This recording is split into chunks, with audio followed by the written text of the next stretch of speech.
Welcome back to my channel, and today I'm going to be talking about 6 things that have made my life better. So let's get to it. The first one is journaling. I scream this from the rooftops, but please, if you are not journaling, invest in a cute little journal, in a cute diary, good quality. Make sure that everything is nice because you're going to be spending some time in there. And get things out of your head and onto paper. I find that when I store things up and get really pent up, I get really tense, I get really kind of overwhelmed and stressed. And I found that journaling really allows me to just take some time, get things out, and it also gives me a new perspective, because when things are cooped up in your head, you know how many things are in your head? There's so many things in your head that when things are cooped up in there, there's no like, it makes sense why we are overwhelmed. So putting it onto paper allows you to see it, and it makes things a lot more actionable. When I write things down, I'm able to express my emotions and my feelings towards whatever I might be thinking. But it also allows me to put a plan of action in place. So I don't get caught up in trying to just get it all done in my head. I can actually see it and go, actually, that's something I can fix. That's something I can work on. This is something I can delegate. And that in turn helps me manage my stress as well. So the next thing that I would say has made my life better is having mentorship and coaching. So they're kind of different, but fortunately enough, I was on a program that allowed me to have access to such a wonderful mentor. And I've been with my mentor for maybe 18 months, I think, around that mark.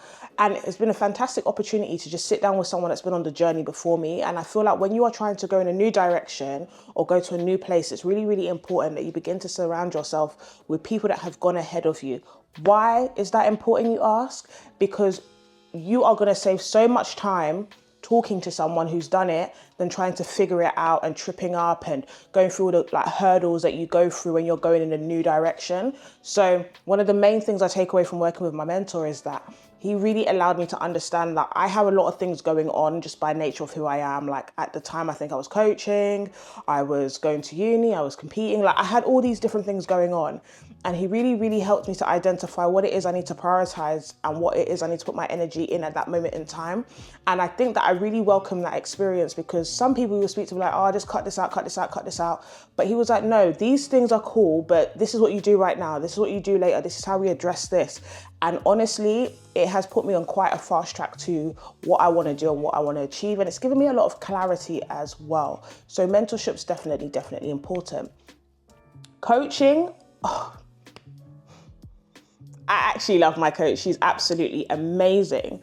And the reason I recommend coaching is because you can be the most self-aware person you want to be. I consider myself to be extremely self-aware, but you can't see everything. You can't see, you've got blind spots on you now. There's only so far you can turn, only so far you can look. And having a coach really allows you to expose the areas that you need to improve on. So again, I gained a lot of clarity with my coaching, understanding how my mind works, how to use the way that I think as a strategy and not let it go against me. I was getting really run down and really upset about some of the things that I was dealing with, some of the things I was going through, and just my feelings towards things. And one of the things that my coach really does well, she helps validate my feelings, but also implement strategies that have been really helpful for me. And I think without that coaching, I probably would have struggled a bit more. I probably wouldn't have accepted rejections and setbacks well at all. And I probably would have still been going through that feedback loop of experiencing a no and going, I'm just not going to do this again.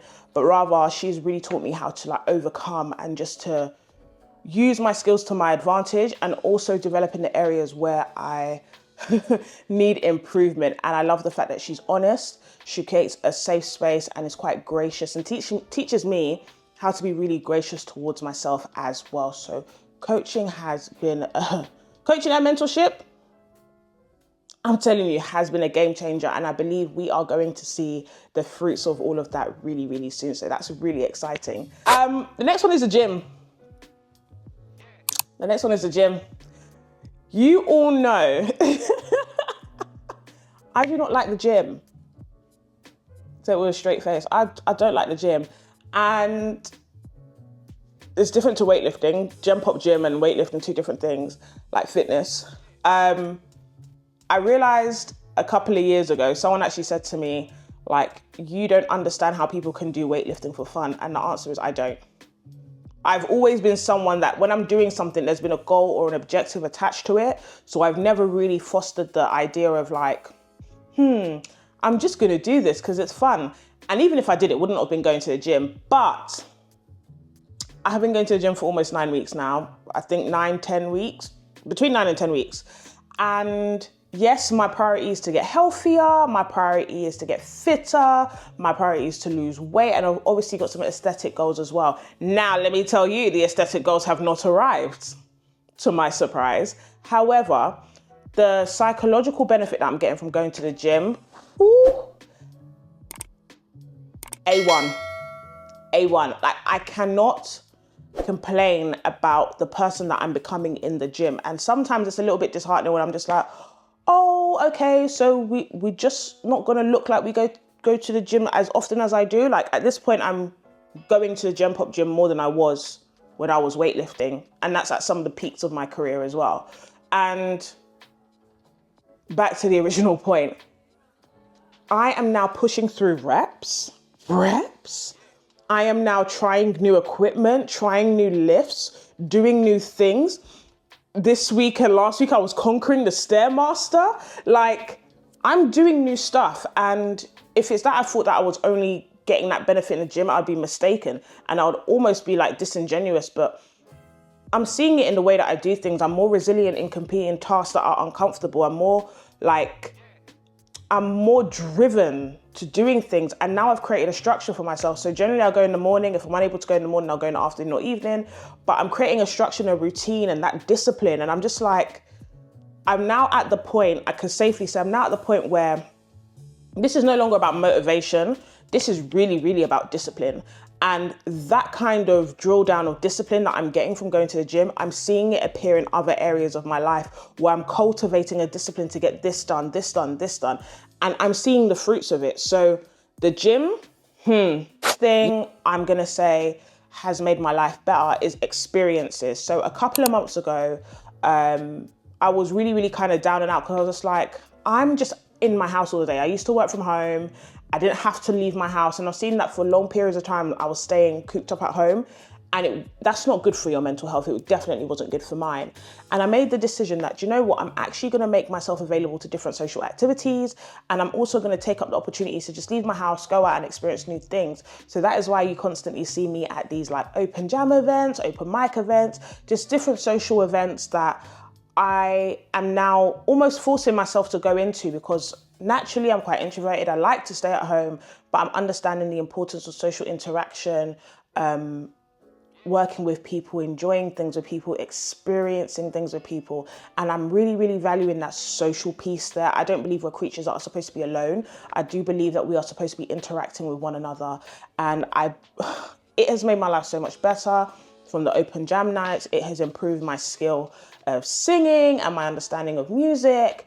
I've made some amazing and wonderful new friendships that I'm just like, I wouldn't have made that if I was at home.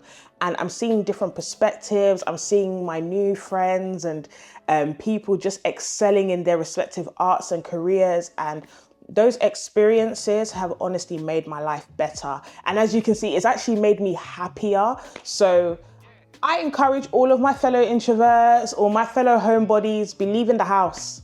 Take some time and go outside, touch the grass. I promise you, it will be worth it. And it just does so much for your mental health, but also gives you something to look forward to. And the final one is investing in myself. I've been talking about it. I believe that investing in myself has made my life so, so much better.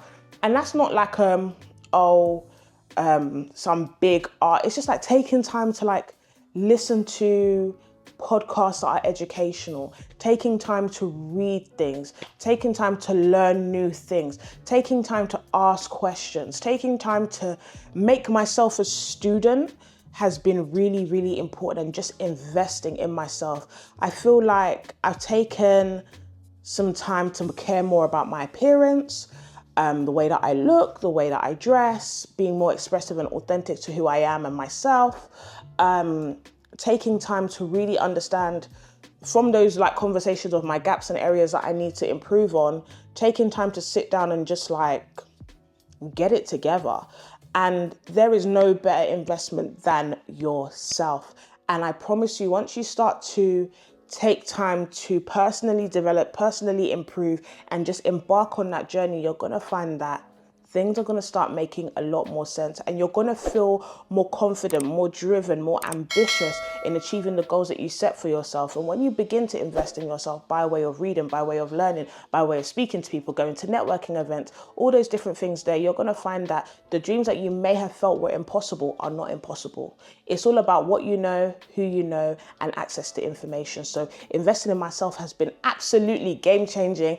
And yeah, I'm really excited. I'm really, really excited. I feel like we've got a life update coming up soon.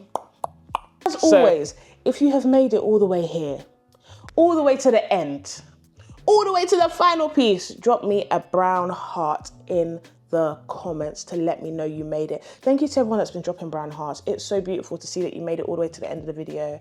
I love you all so much, love you down. And as always, I am wishing you a blessed week, and hopefully you apply some of these tips here, and let me know how you get on as well.